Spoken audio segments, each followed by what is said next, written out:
The sound of the hair straightener sizzling against YN's freshly blow-dried curls filled the room. Her eyes completely focused on the mirror in front of her, hands steady as she moved the flat iron through small sections of hair. The burn of the straightener's heat was nothing new. In fact, she could say she's immune to it. The harsh scent of the straightener's heat mixed with the faint sweetness of the heat protectant. A quiet luxury that YN represented as the calm before the storm. Despite the slow and steady process, there was a niggling frustration in the back of her mind clawing its way to the front. She leaned in deeper to the mirror, her brow furrowing at the streak of frizz she hadn't quite tamed. Another pass with the straightener. Still no luck. Her patience was starting to run out. As YN let out a loud huff, she heard a knock on the bathroom door. "YN, are you okay in there?" Hinata's voice called from the other side, soft but cheerful. YN sighed, rolling her eyes as she reached for the straightener once more. "I'm fine, Sho," she called back, not looking away from her reflection. But Hinata's tone was low, like he was trying to figure out if he should just barge in or not. "I know you're doing your hair, but usually you'd be done by now. Is everything okay? Do you need help?" YN paused, the straightener hovering above her hair. A part of her wanted to laugh. Help. She glanced at the door, eyeing the lock, a thin barrier between her and the well-meaning boy on the other side. She trusts Hinata. He was sweet, and never gave her a reason not to trust him. But help with her hair? The thought alone made her snort. "I'm fine. I promise," she called back, carefully adjusting the straightener for another pass. There was a pause before Hinata's voice came again, quieter this time. "You sure? I mean, I don't know much about hair, but I can try. If you need me to." YN stiffened, caught between surprise and mild amusement. What the hell? She could picture him now, standing outside the door, probably eyeing down the knob, fighting all urges to just open the door. "You seriously want to help me with my hair?" she asked, her tone teasing. "Yeah." His voice seemed to brighten each time he spoke. "I could, help with the back or something, or maybe I could, like, hold the mirror." YN couldn't stop herself from giggling. Despite holding it back, there was something endearing about his eagerness. She glimpsed at herself in the mirror, the frustration building in her eyes, the stubbornness of her curls, and then Hinata's excited face in her mind. It was hard to say no. All right, come in." She stood up and moved out the way of the door as it swung open. Hinata stood there with a slightly nervous grin, hands clasped behind his back like he was trying to look more composed than he felt. His eyes darted to the straightener in her hand and then to her reflection. He hesitated before stepping forward. "So, do you know exactly what you're doing?" he asked, looking at the straightener in her hand. "Is it like, supposed to have smoke coming out of it?" "Sho." YN sighed. "Lord have mercy. It's just like super close to your ears. Does it not hurt? I can literally feel my ears burning just looking at yours." "Shoyo, please. I've been using flat irons for years. Yes, I know what I'm doing." Dart. "You wanna try? Are you serious? I don't want to burn you with that hell stick. It's not even that hot. You're so dramatic." "Okay, you're probably right, but still, I can see smoke coming from your head." "It's okay, Sho. I promise you won't burn me." YN smiled, turning around to hand Hinata the iron. "Here, take it and try a small section at the back." Hinata looked at the iron, then took a breath, his signature smile slipping out. "If I help you, I have to get a kiss. No negotiations." Hinata interrupts, grabbing the iron and comb from YN's hands. He gently grabbed her shoulders, turning her until she faced the mirror. YN sighed dramatically but couldn't help the grin tugging at her lips. "All right then." YN squinted at her reflection, eyes basically at the top of her skull. Her hands were buried in her thick, curly hair. The wide-toothed comb sat uselessly in her lap. She'd been at it for 10 minutes. Probably pushing 15. The middle part refused to cooperate. It zigged when she needed it to zag. Drenching her roots in gel seemed to have no effect whatsoever. She groaned quietly. At least she thought it was quiet. Something wrong. A quiet voice came from behind her. She turned slightly, meeting Kageyama's sharp blue eyes in the mirror. He stood in the doorway, tall and awkward, holding the spray bottle of water she'd asked for. His usual scowl was replaced with a look of confusion, but mainly concern. YN took the bottle from him with an irritated but overall grateful nod. "Yeah, my hair's not doing what I needed to do."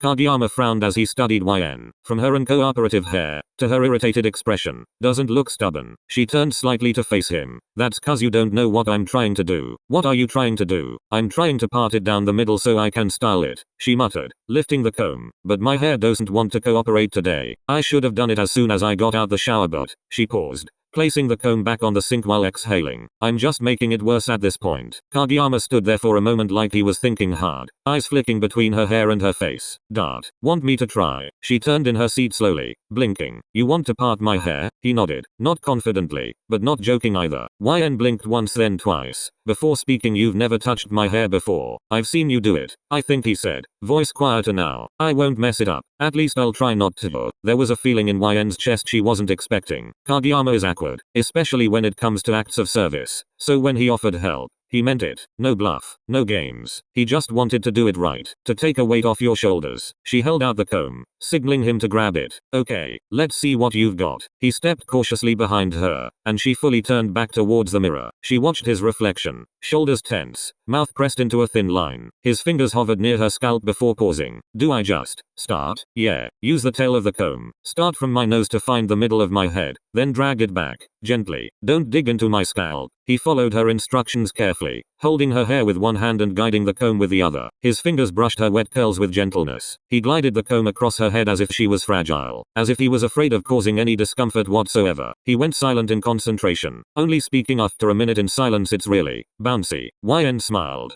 Thank you. Kageyama stepped back, inspecting his work. Is that even? YN looked in the mirror. The part wasn't 1000% perfect, but it was definitely better than what she'd done herself. Cleaner. And the way he handled her hair with focus, respect, and all meant more than he realized. She turned to him, raising an eyebrow. Not bad. Tobio, you ever consider being a hairstylist if volleyball doesn't work out? He blinked. Absolutely not. She laughed, leaning back slightly so her head rested against his stomach. Kageyama stiffened for a second, then relaxed into her touch. Thank you, she said softly. You're welcome, he replied as he wrapped his arms around YN, a small content smile resting on his lips. Full stop.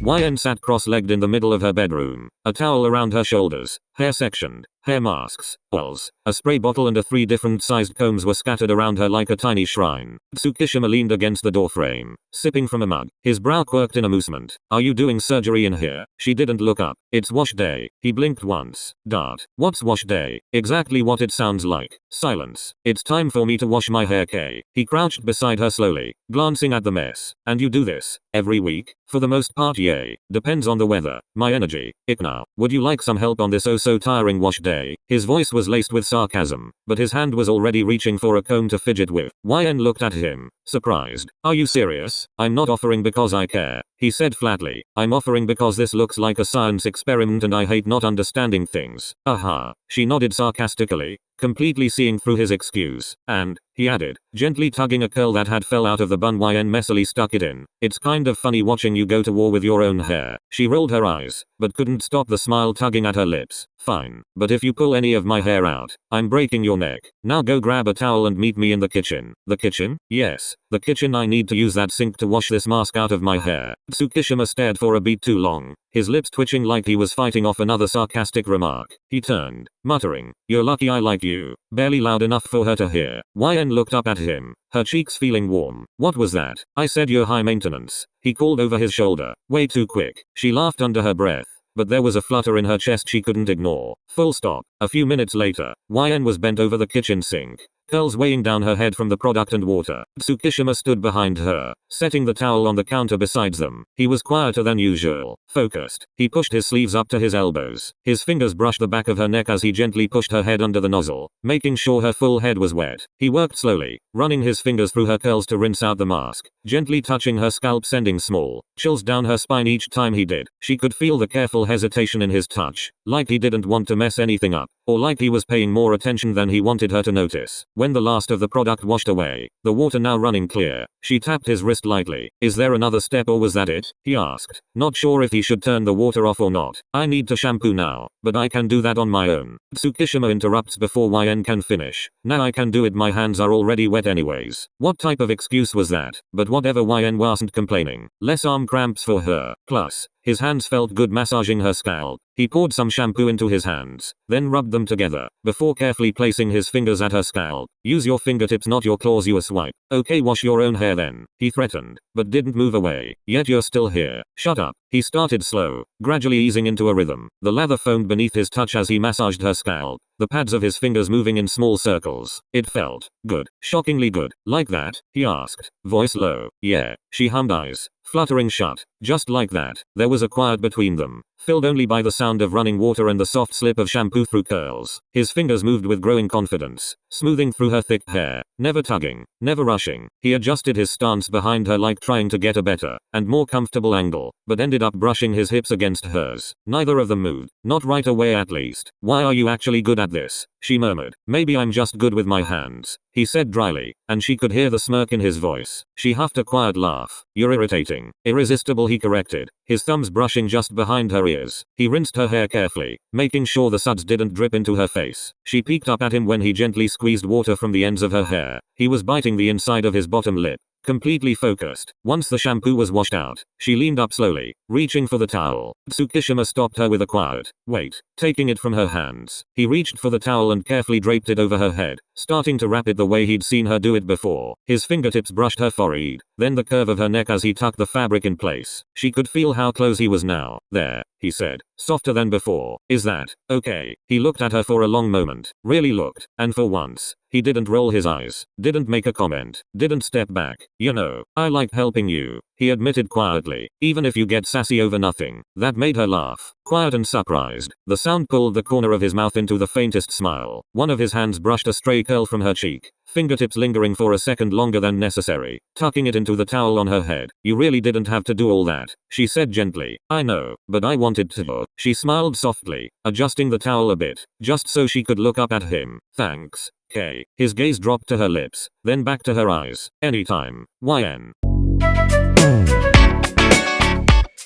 Do you always do this yourself?" Daichi asked, voice barely louder than the soft tapping of the rain hitting the windows. He glanced up from his half-folded laundry, to watch YN as she brushed through a wet section of hair. She was sat in the center of the living room, slightly in front of Daichi, a towel around her shoulders, and a blanket on her legs. YN had just finished detangling one half of her head. The comb in her hand tugged uselessly at a stubborn knot near the crown of her head. Half her hair was done. The other half seemed to mock her with every pass. YN murmured, arching and hunching her back to stretch out a little. "Used to hate it growing up. Got teased a lot. Took me forever to figure out how to make peace with it, let alone take care of it." He watched you for a moment, folding the last shirt slowly before setting it aside. "They were idiots," he said, still focused on the way your hands were tugging the comb through the hairball that was slowly forming. A small smile formed on YN's lips. "You're just saying that because you're obligated to as my boyfriend." "Sure, I'm obligated to be supportive, but it's just a fact that anyone who made fun of your curls is an idiot." He was quiet for a second, watching you attempt to detangle another section. "Your hair is beautiful, you know, not just saying that,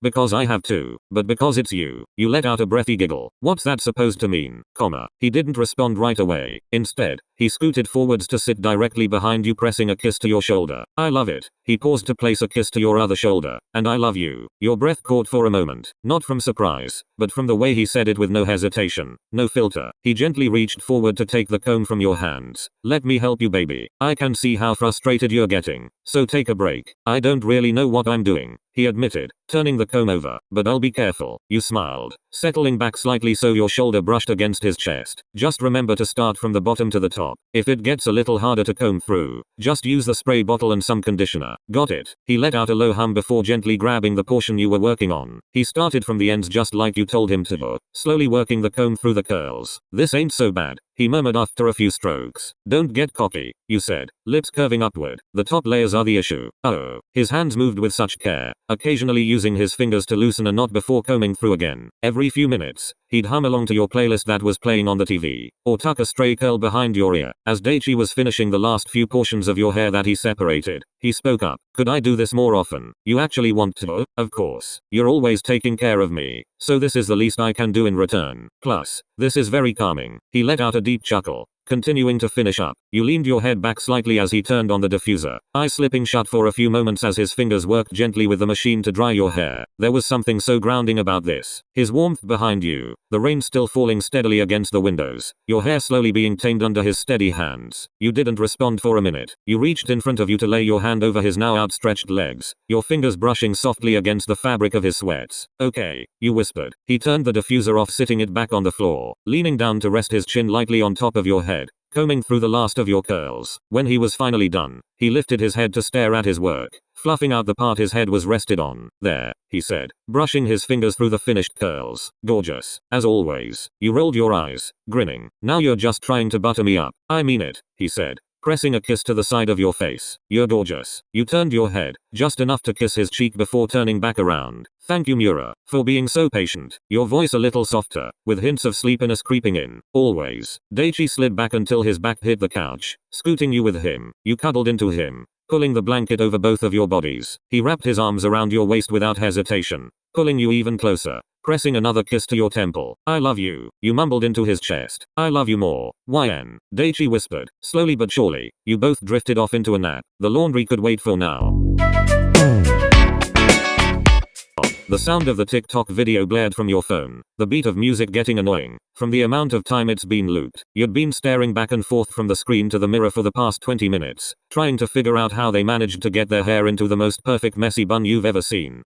You walked over to where he was sitting at the couch, casually watching TV. Can you help me real quick? He looked up, eyebrow slightly raising, his smile already forming. Of course. What's up? You sat next to him, handing over your phone. I found this hair tutorial on TikTok, but I don't think I'm doing it right. Can you try to do it for me? Koshi stared at the video you showed him, eyebrows furrowing slightly as he watched the girl on the screen twirl and tie her hair into a neat, perfectly messy bun. He looked back at you, a mix of surprise dancing in his eyes. Well, at least you got it slicked down. I probably wouldn't have been much help with that part, but yeah, you'll give it a shot. With that, you both stood up heading for the bathroom. He set your phone down on the counter and began gathering your hair for him to work with. Koshi let out a quiet laugh, then pressed play on the video. His touch was careful, like he was learning the movements by feel, trying to match what he saw in the TikTok. Dart. Okay, I think I did it, Koshi said, his voice unsure but laced in satisfaction. You looked up into the mirror and at your hair. It looked exactly like the girls in the video. Messy, neat, effortless.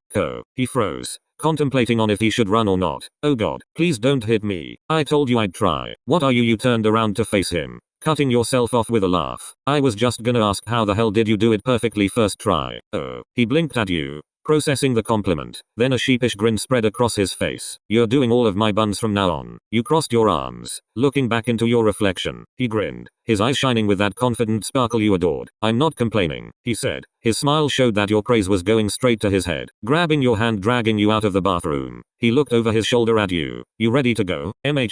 I just need to grab my purse. Take your time. As you turned to grab your bag, he walked to the couch, turning off the TV and grabbing his phone. His sweet, comforting presence made it hard not to smile to yourself.